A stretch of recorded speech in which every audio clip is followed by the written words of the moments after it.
با سلام. در این ویدیو ما میخوایم برای اولین بار به سویچ سیسکو متصل بشیم. همینطور که در ویدیو میبینید من سویچ 2960 کتلیست 24 پورت رو براتون در این ویدیو آماده کردم.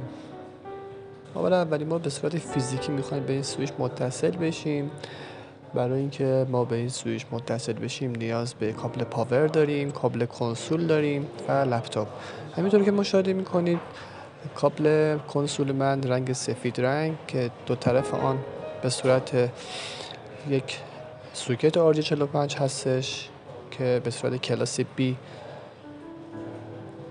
کانکت شده به کابل و یک سمت اون به صورت USB هستش، همینطوری که در ویدیو میبینید که برای اتصال به لپتاپ من هست.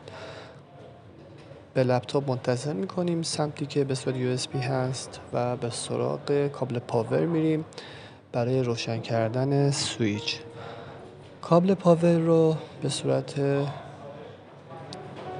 آرام به پشت سویچ متصل میکنیم و همینطور که مشاهده میکنید سویچ روشن میشه.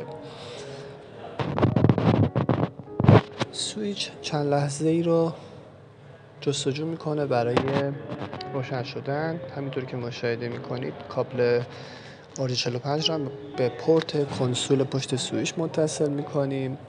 زمانی که ما پورت رو به لپتاپ متصل میکنیم باید درایور کابل کنسول رو نصب کنیم.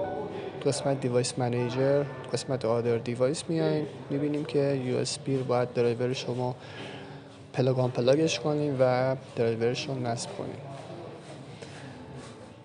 درایورش رو به صورت دستی نصب میکنیم و در قسمت نرم افزار پوتی برای اتصال فیزیکی از طریق پورت سریال و شماره کامی که تو قسمت پورت به ما داده کانکت میشیم و مشاهده میکنید که سویچ در حال بوت شدن هستش و چند دقیقه رو اختصاص میده به بالا آمدن سویچ.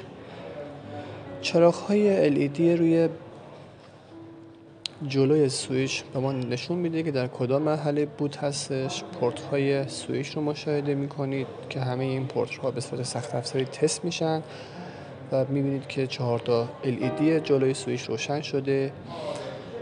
در مرحله بعد که مشاهده میکنید مرحله پست هستش که به ترتیب تست های سخت افزاری CPU، پورت اسیک مموریا و CPU مایک اینترفیس و پورت اسیک ها رو نشون میده. سویچ وقتی تست شد بالا میاد و اینجا میگه که میخوایم کانفیگات رو به صورت اتومات انجام بدم یا دستی. ما نو رو میزنیم و با زدن دکمه اینتر روی کیبورد سراغ مراحل بعدی سویچ میریم.